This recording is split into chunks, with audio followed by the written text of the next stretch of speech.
మహోన్నతుడ పరిశుద్ధ స్థలములో నివసించువాడమైన తండ్రి నీకు స్తోత్రాలు స్తోత్రాలు స్తోత్రాలు. న్యాయాధిపతి నీకు స్తోత్రములు ప్రభు నాయన. ప్రభా, కేవలం ప్రభు నాయన నీ ఆత్మ ద్వారా నీ కార్యము జరుగుతుంది. కేవలం నీ ఆత్మ ద్వారా నీ కార్యము జరుగునుగా. ప్రతి ఒక్కరి మీద నీ ఆత్మను దయచేయండి ప్రభు నాయన. ప్రతి ఒక్కరి మీద నీ సన్నిధి తోడుగా ఉంచు. తల మొదలుకొని శరీరపాదముల వరకు ప్రభునాయన ప్రతి అనారోగ్య సమస్యల్ని ప్రభునాయన యేసు నామములో గద్దిస్తున్నాను. ఇప్పుడే యేసు నామములో విడుదల కలుగునుగా. అనేకులు ప్రభునాయన సంఘములకు వచ్చి బలపడినట్లుగా ప్రభునాయన ఆశీర్వదించండి. వట్టివాడిని ప్రభు నీ శిలువ చాటును మరుగుపరిచి బురగా పాత్రగా ప్రభునాయన ఈ దినము ప్రభు నాయన మీరే వాడుకోమని, ఈరోజు మీరే ప్రత్యేకించి బలపరచమని, తేటగా స్పష్టంగా నాయన మాతో మీరు మాట్లాడమని సహాయం చేయమని యేసయ్య నామములో ప్రార్థించి వేడుకొనుచున్నాము తండ్రి. ఆమేన్, ఆమేన్, ఆమేన్. ఇప్పుడు వచ్చిన మీ అందరికీ కూడా ప్రభు అయిన యేసుక్రీస్తు నామములో హృదయపూర్వకంగా వందనాలు తెలియజేస్తున్నాను. హల్లెలూయా. మంచిది. మనం ఎంతగానో దేవాతి దేవుని యొక్క కృప పొందుకొని మరొక ఆదివారంలోనికి దేవుడు మనల్ని మన కుటుంబాలను క్షేమంగా నడిపించిన విధానానికి దేవునికి కృతజ్ఞతాస్తుతులు చెల్లిస్తున్నాను. ఈ సమయం ముందు పరిశుద్ధ బైబిల్ గ్రంథం నుండి కొన్ని మాటలు మనము నేర్చుకోవడానికి ప్రభు మనకి అనుగ్రహించి ఉన్నాడు. కాబట్టి పరిశుద్ధ బైబిల్ గ్రంథంలో తెలిసిన వారు, తీసుకొచ్చిన వారు ఈ యొక్క గ్రంథాలను దేవుని యొక్క సన్నిధిలో చదువుతుండగా మనం అందరం కూడా ఆలకించి విందాం. హెబ్రీయులకు రాసిన పత్రిక 12వ అధ్యాయము 1-2 వాక్యాలను మనము చదువుకుందాము. హెబ్రీయులకు రాసిన పత్రిక 12వ అధ్యాయము 1-2 వాక్యాలు చదువుకుందాము. Page number 208. అక్కడ నేను చదువుతున్నాము, జాగ్రత్తగా మనం అందరం కూడా ఆలకిద్దాము. మనము కూడా ప్రతి భారమును సులువుగా చిక్కులు పెట్టు పాపములను విడిచిపెట్టి విశ్వాసమునకు కర్తయ్యగు దానిని కొనసాగించు వాడువైన యేసు వైపు చూచుచు మన ఎదుట ఉంచబడిన పందెములో ఓపికతో పరిగెత్తుదము. ఆయన తన ఎదుట ఉంచబడిన ఆనందము కొరకై అవమానమును నిర్లక్ష్యము పెట్టి సిలువను సహించి దేవుని సింహాసనము యొక్క కుడి పార్శ్వమున ఆసీనుడై ఉన్నాడు. Praise the lord. చదవబడిన వాక్యంలో అక్కడ మనము కూడా ప్రతి భారమును సులువుగా చిక్కులు పెట్టు పాపములను విడిచిపెట్టి విశ్వాసముకు కర్త అయిన దేవుని వైపు చూడాలి. చదవబడినటువంటి వాక్యంలో మనకి కొన్ని పాయింట్లు ఇక్కడ మనకి చక్కగా అర్థమవుతుంది. ఏం అర్థమవుతుంది? పాపము సులువుగా చిక్కులు పెడుతుంది. ఏంటది? పాపము చాలా చిక్కులు పెడుతుంది. మంచివాడు అనిపించుకోవడానికి చాలా సమయం పడుతుంది. చెడ్డవాడు అనిపించుకోవడానికి చాలా చాలా చాలా సులువు. పాపము కూడా చాలా సులువుగా మన ఆత్మీయ జీవితంలో, మన అంతరంగ జీవితంలో పాపము అనేది సులువుగా చిక్కులు పెడుతుంది. చిక్కు అనేది దేనికి? పాపము దేనికి చిక్కు పెడుతుంది? పాపము మరణానికి చిక్కు పెడుతుంది. పాపము మరణానికి చిక్కు పెట్టి పరిశుద్ధముగా మనము జీవిస్తున్న మనందరి కొరకు, యేసు కొరకు మనము చూస్తున్న మన కొరకు, యేసుతో మన సహవాసం చేస్తున్నప్పుడు ఈ పాపానికి కర్త క్రియ ఎవరు? అపవాదిగాడు క్రీస్తు నుండి, యేసు దగ్గర నుండి మనల్ని యేసు వైపు చూడనివ్వకుండా లోకం వైపు మనల్ని తిప్పుచున్నాడు. అందుకనే గ్రంథము మనకి సెలవిస్తుంది, ప్రతి మానవుడు సులువుగా చుక్కులు పెట్టు పాపములను విడిచిపెట్టి ఎవరి వైపు తిరగాలంటే యేసు వైపు తిరగాలని వాక్యము సెలవిస్తుంది. చాలా సులువుగా పాపము మనల్ని వెంటాడింది.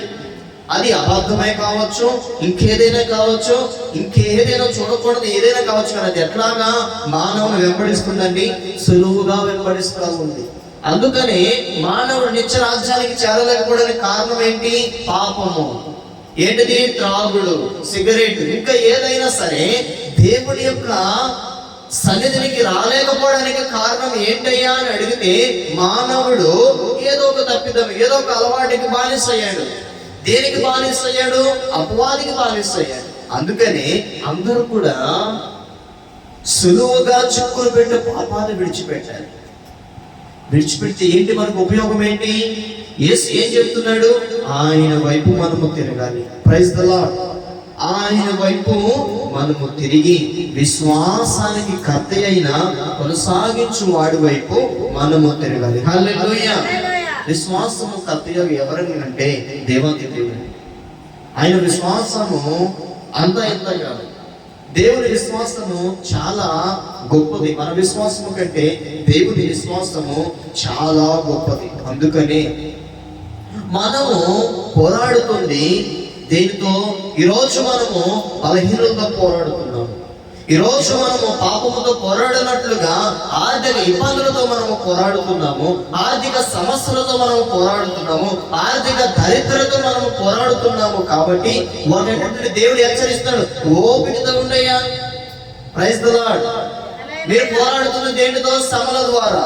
మీరు పోరాడుతున్న ఏంటి కొరకు? ఇంకేదైనా ద్వారా, గృహం ద్వారా, ఇంకేదైనా అప్పుల ద్వారా, నిందల ద్వారా, బలహీనతల ద్వారా, రోగాల ద్వారా మీరు ఒకవేళ ఉంటే దానికి మీరు ఏం చేయాలి? ఓపికతో ఉండండి. దేవుడు చెప్తున్నాడు, ఓపికతో ఉండండి. ఈ రోజు ఎవరంటే ఓపికతో ఉండేది? ఒక శ్రమ రంగాన్ని, ఒక బలహీనత రంగాన్ని తట్టుకోలేకపోతున్నాడు. తట్టుకోలేక ఏం చేస్తున్నాడు మానవుడు? నేను ఉరేసుకుంటా అంటున్నాడు, ఓపిక ఉండట్లేదు. శ్రమల రంగాన్ని పారిపోతున్నాడు, నిందల రంగాన్ని తట్టుకోలేకపోతున్నాడు, బలహీన రంగాన్ని తట్టుకోలేకపోతున్నాడు. చచ్చిపోతే బాగుండు కదా అని అంటున్నాడు మానవుడు. ఓపిక ఉండట్లేదు. ఏంటిది? శ్రమలలో, బలహీనతలలో సులువుగా పెట్టేటువంటి శ్రమలు ఇవన్నీ కూడా. దానికి ఓపిక లేకపోతే ఎట్లాగా? ఓపిక లేక మానవుడు ఏం చేస్తున్నాడంటే చచ్చిపోదామని ప్రయత్నిస్తున్నాడు, ఆత్మహత్యలు ప్రయత్నిస్తున్నాడు మానవుడు. మరి దేవుడు ఏం చెప్తున్నాడు? ఓపికతో ఉండాలి, కనిపెట్టుకొని ఉండాలి. కనిపెట్టి మీరు పందెముతో పోరాడుతున్నారు, పరుగు పందెంలో పోరాడుతున్నారు. ఇప్పుడు మనం పరుగు పందెంలో పోరాడుతున్నామండి. పరుగు పందెంలో ఒక ప్రైజ్ వరకు మనం పోరాడుతున్నాము.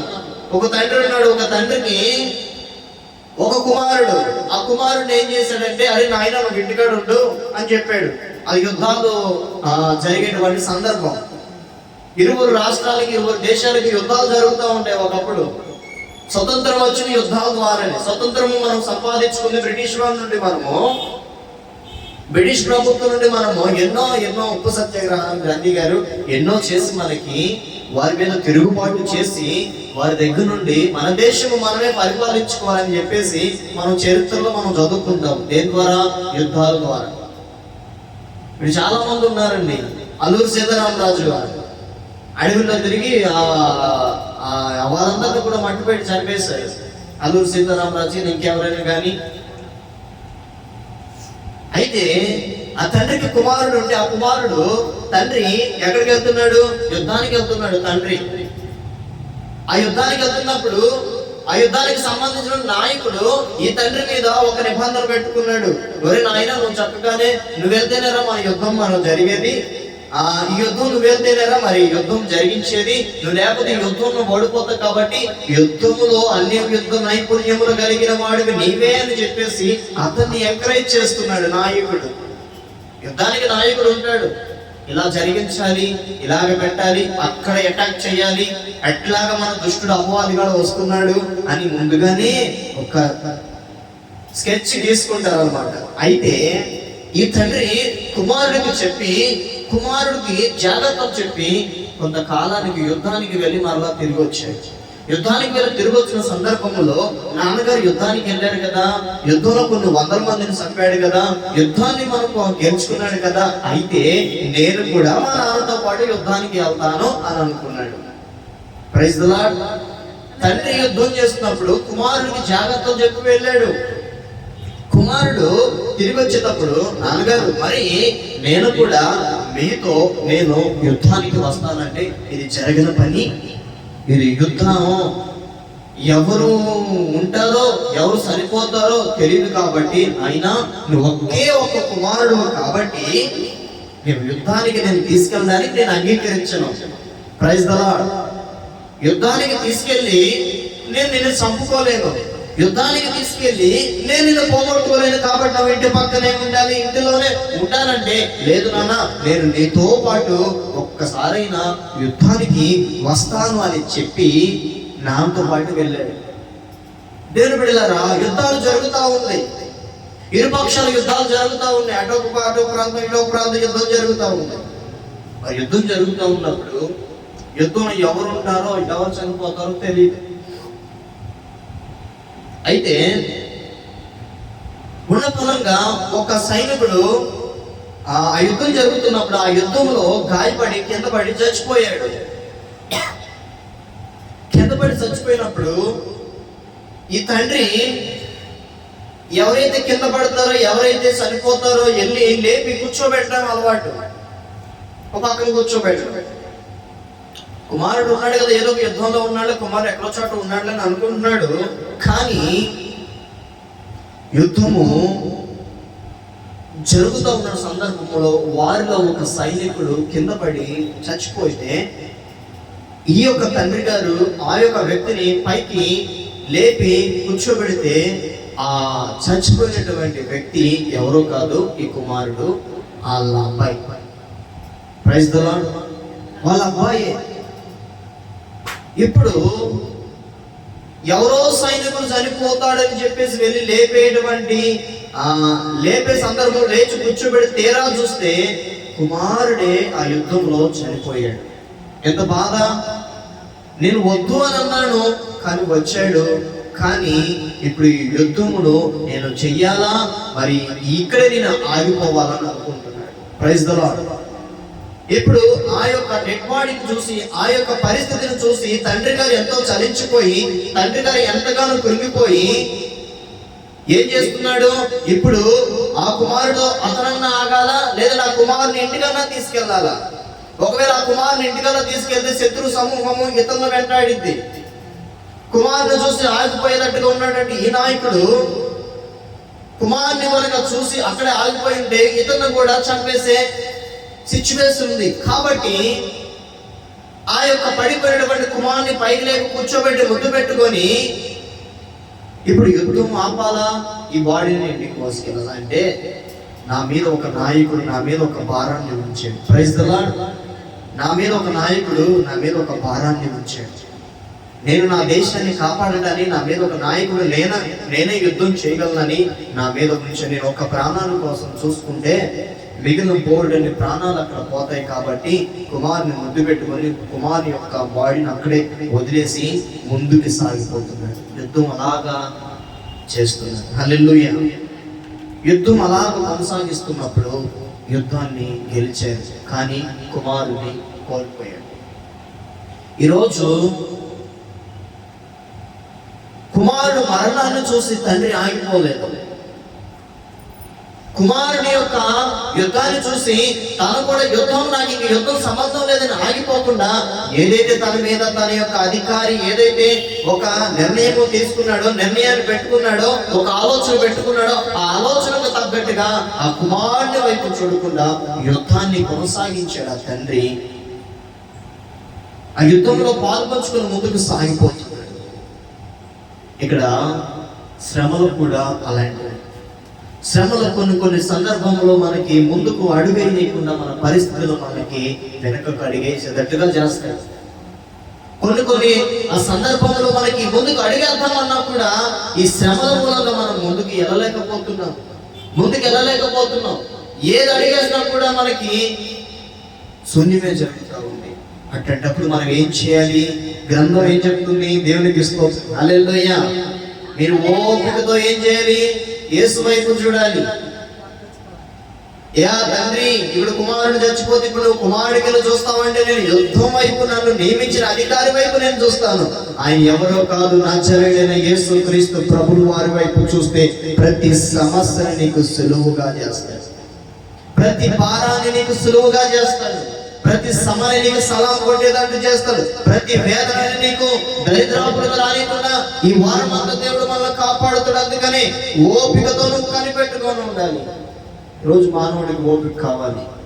అందుకనే దేవుడు చెప్తున్నాడు, అయ్యా ఓపికతో పరిగెత్తుదము, ఆయన మన ఎదుట ఉంచబడిన అన్నము కొరకై అవమానమును నిర్లక్ష్య పెట్టి సిలువను సహించి దేవుని సింహాసనం యొక్క కుడిపార్శ్వమున ఆసీనుడై ఉన్నాడు. యేసుక్రీస్తు ప్రభువు వారు సిలువను ఎత్తుకెళ్తా ఉండి నువ్వు దేవుడు అని అన్నారు. నువ్వు దేవుడు అయితే ఈ సిలువను ఎందుకు మోయలేకపోతున్నావు? ఎందుకు 3 సార్లు పడేస్తావు అని అంటున్నారు. నువ్వు దేవుడు అయితే మొహానికి కండువా కప్పి పిడుగు తిరుగుద్ది ముగ్గురు కలిపి కొడుతున్నారు యేసు ప్రభువుని సిలువ తీసుకెళ్లే సందర్భంలో. మొహానికి వేసి గుద్దుది ఎవరు కొట్టారు ఏం తెలుస్తుందండి? తెలియదు కదా. ముసుగు తీసి మీ ముగ్గురులో ఎవరు కొట్టి ఎన్ని హేళన చేస్తారు యేసు ప్రభుని, ఎంత హేళనగా చూశారు దేవాది దేవుణ్ణి.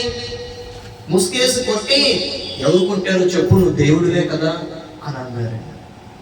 యేసు చూసారు అప్పుడు అవమానాన్ని నిర్లక్ష్య పెట్టాడు, అవమానాల్ని నిర్లక్ష్య పెట్టాడు. ఎన్నెన్ని అవమానాలు సిలువలో ఎన్నెన్ని అవమానాలు, సిలువను మోసినప్పుడు ఎన్ని పిడుగు తిరుగుతారు ఆయన్ని, కానీ ఏమి సహించకుండా ఆయన దేవునికి స్తోత్రం కలుగునగాక.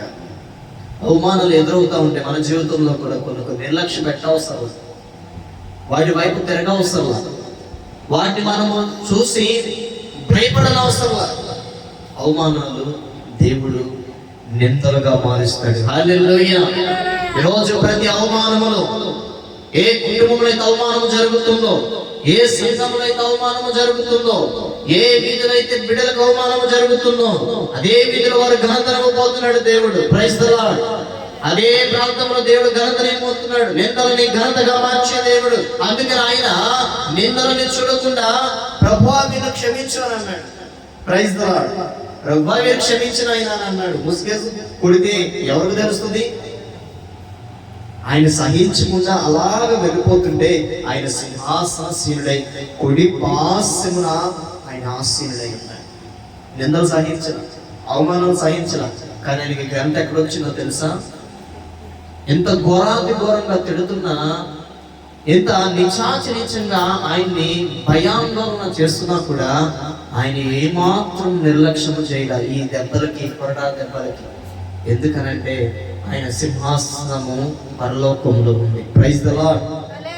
ఒకవేళ భూమి మీద ఆయన కొరడాలతో పట్టబడి ఉండొచ్చు, ఒకవేళ మనమైనా భూమి మీద నరక యాత్ర పడి ఉండొచ్చు, శ్రమల ద్వారా కృంగిపోయి ఉండొచ్చు, అడిగైన పరిస్థితులు వెంటాడి ఉండొచ్చు, భయపెట్టే సమస్యలు మనం వెంటాడవచ్చు, కానీ మనము దేనికి భయపడగా ఓపికతో కనిపెట్టుకొని ఉంటే దేవుడు నీ జీవితంలో ఏం చేస్తాడు?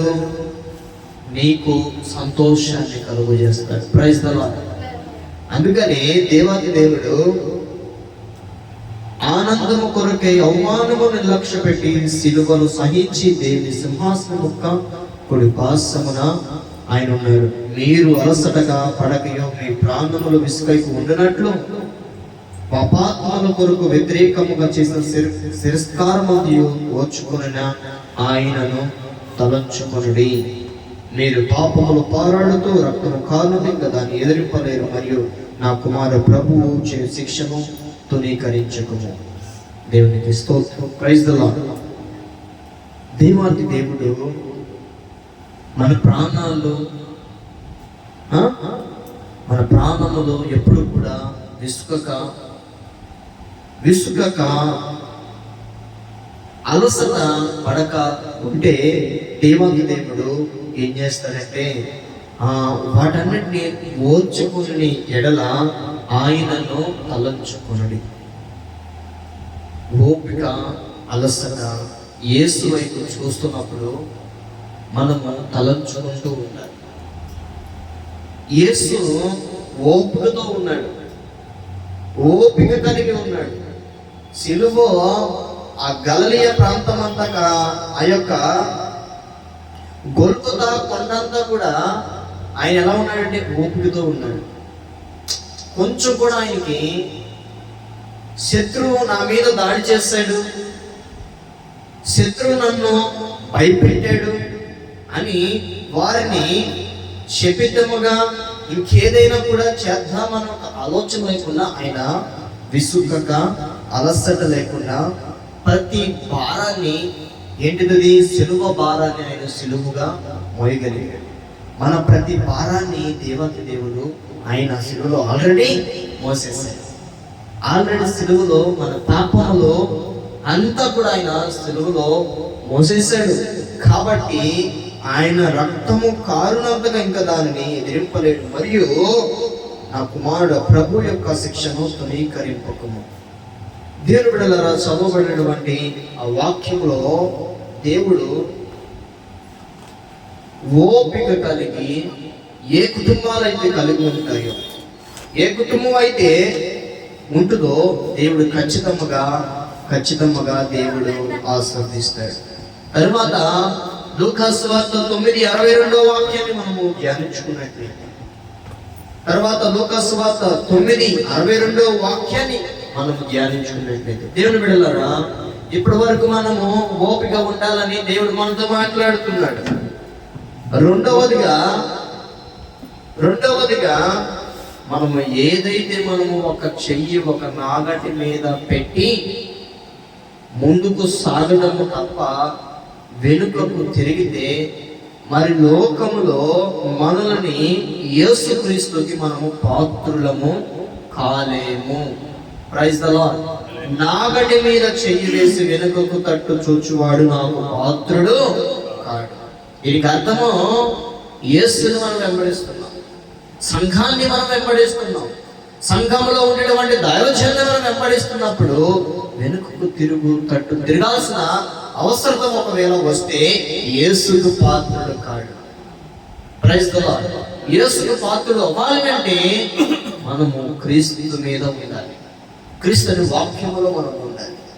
చాలా మంది చేయబెడతారు. ఎక్కడ చేయబెడతారు? వ్యాపారంలో చేయబెడతారు, ఉద్యోగంలో చేయబెడతారు. కానీ అది వారికి అభివృద్ధి ఉండదు. ఖర్చు పెడతారు. వ్యాపారం స్టార్ట్ చేద్దాం, 1,00,000 రూపాయలు లోన్ తీసుకుంటారు, కానీ వారికి కలిసి వేస్తాడు, చేయబెడతాడు. వ్యాపారం అన్నాక లాభం వస్తుంది, నష్టం వస్తుంది, చెయ్యాలి. ఆ వ్యాపారం స్టార్ట్ చేస్తాడు, మళ్ళీ ఇంకో దాన్ని బయటేస్తాడు. అందుకనే మనం ఏదైతే మనం స్టార్ట్ చేసామో దాన్ని కొనసాగించాలి. కొంతకాలము పరిచర్య కానీ, సేవ కానీ, ఏదైనా నువ్వు చేపెట్టినా కూడా దాన్ని విడిచిపెట్టకూడదు. వ్యాపారం చేస్తున్నావు, ఉద్యోగం చేస్తున్నావు, దాన్ని విడిచిపెట్టకూడదు. విడిచిపెట్టామా వెనుకకు తిరిగినట్టు, అది మళ్ళా రాదు, మనకు ఉద్యోగం రాదు.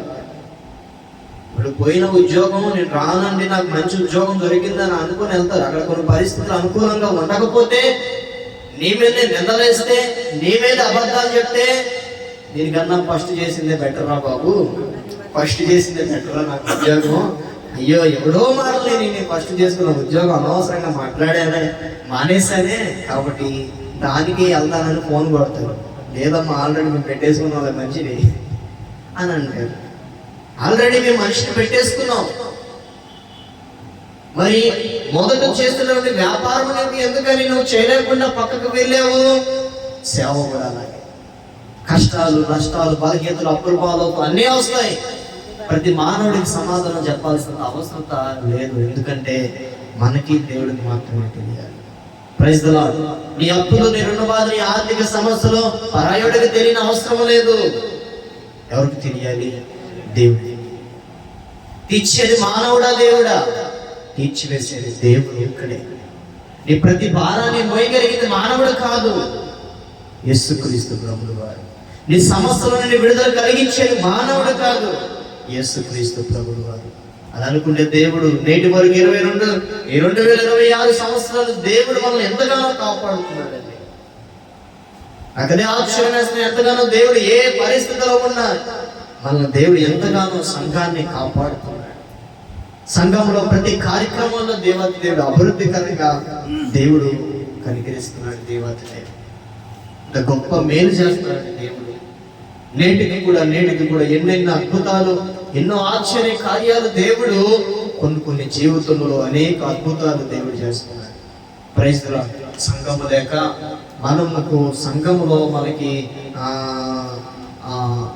సరైనటువంటి వస్త్రత లేక ప్రజలు రాకపోవడానికి కారణం. కానీ మనం ఏ ప్రార్థన చేసినా కూడా దేవాది దేవుడు ఖచ్చితంగా ఆశీర్వదిస్తున్నాడు దేవుడు. Praise the lord.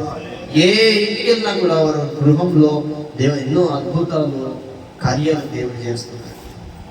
దేవుడికి స్తోత్రం కలుగునుగాక. అందుకనే దేవాది దేవుడు మనము ఏదైతే మనము చేపెట్టామో ఆ పనిని కొనసాగించాలి. ఏదైతే మనము స్టార్ట్ చేస్తామో దానిలో మనము చివరి వరకు ఉండాలి. ఇది దేవుని వాక్యం. అది నువ్వు కాదనుకొని బయటికి వెళితే అది మరలా మనకి రాదు. కాబట్టి ఓపిక ఉండాలి. నువ్వు పోరాడుతుని పందెములో పోరాడుతున్నప్పుడు నీకు ఏముండాలి? ఓపిక ఉండాలి. ప్రభువును అడుగు, నాకు ఓపిక కావాలయ్యా. కష్టపడలేకపోతున్నాను, నాకు ఓపిక ఉన్నాయినా. ప్రార్థించలేకపోతున్నా, నాకు ఓపిక ఉన్నాయినా. చేయలేకపోతున్నాను, ఓపిక అంటే ప్రభు నీకు ఖచ్చితంగా ఓపికనిస్తాడు. ఓపికని దేవుడిచ్చి ఖచ్చితంగా దేవుడు ఆశీర్వదిస్తాడు. కాబట్టి దేవుని బిడ్డలారా, ఈ రోజు ఇంత గొప్ప సాక్ష్యాన్ని ప్రభువు మనకు అనుగ్రహించాడు. కాబట్టి మనము ఉంచబడిన పందెముతో ఓపికతో పరిగెత్తము. ఆయన మన ఎదుట ఉంచబడిన ఆనందము కొరకై అవమానాలను నిర్లక్ష్యము చేయక సిలువను సహించిన దేవుని వైపు మనము చూడగలం. సిలువను చూస్తే మనకి శ్రమలకి గుర్తు వస్తుంది. ఆశ్రమంలో సిలువని ఈస్టర్ రోజు ఈడ్చుకుని వెళ్తూ ఉంటారు. మనము కొత్తగా చూస్తాం యేసుప్రభు ఏమో అని అనుకుంటారు. అప్పటికప్పుడు చూస్తే యేసుప్రభు గెటప్ వేసుకొని, ఎందుకంటే ఒక పిక్చర్, ఒక దృశ్యాన్ని చూపిస్తారు ఆశ్రమంలో. ఎప్పుడైనా అక్కడ గుణదల్లో కూడా మార్చిలో కోటాలు జరుగుతూ ఉండే 3 రోజుల సభలు. ఆ రోజు కూడా యేసుప్రభు క్యారెక్టర్ మరియు కరెక్టర్ వేస్తారు అక్కడ. ఈస్టర్ రోజు మాత్రము వారు రోడ్ల మీద యేసుప్రభుని ఎలాగైతే ఆ రోజు కొట్టారో అలాగే రోడ్ల మీద కొడతారు, జనాలందరూ చూస్తారు. అప్పుడు మనకు అనిపిస్తుంది, అమ్మో ఇంత పెద్ద సిలువ ఎంత బరువు ఉండేటువంటి ఆ సిలువ, ఆ మ్రాను, ఆ ఒక్కడు ఎలాగ మోయగలిగాడు అనిపిస్తూ ఉంటది. Praise the lord. అది ఆ చెక్కతో చేసినటువంటి మ్రాను తేలికగా వాళ్ళు చేసుకుంటారు. ఆయన కొంచెం యాక్షన్ చేస్తాడంటే, మనిషి కదా, యాక్షన్ చేసి మొయ్యలేనట్టుగా, మోసినాకు బరువు ఉన్నట్లుగా కొంచెం నటిస్తా కొంచెం దారిలో మధ్యలోనికి వెళ్ళిన తర్వాత చెక్క మీద కింద పడిపోతాడు. అని యేసు మోసింది అసలు శిశువైనటువంటి భారం, నీ పాపాల భారం, మన దోషాల భారం ఎంత బరువుగా ఉన్నాయంటే, ఎంత బరువుగా ఉన్నాయి. కానీ మానవుడు ఆ సిలువను మోస్తాడా? ఈరోజు యేసు ప్రభు మోసిన సిలువను మెరలో ధరించుకొని ఉంటే శ్రమలే కదా. ఒకవేళ శ్రమలో మన ఇంట్లో కనుక ఉండాలి, మనం ఆశపడతామా? అసలు ఆశపడమండి. మనము ఆ సిలువ రాను చక్కగా ఆ చెక్కతో చేస్తున్నటువంటి యేసు మాత్రమే వేయగలిగాడు. కాబట్టి మనం కూడా యేసును మనము సిలువ మొయ్యాలంటే యేసుని వెంబడించాలి. Praise the lord. యేసు సిలువ మొయ్యాలంటే ఆయన వెంబడించాలి. సిలువను మోసుకొని సువార్తను చేపట్టి, సిలువను మోసుకొని సువార్తను చేపట్టి, యేసుని వెంబడింప ఎంత భాగ్యము నిశ్చితివి.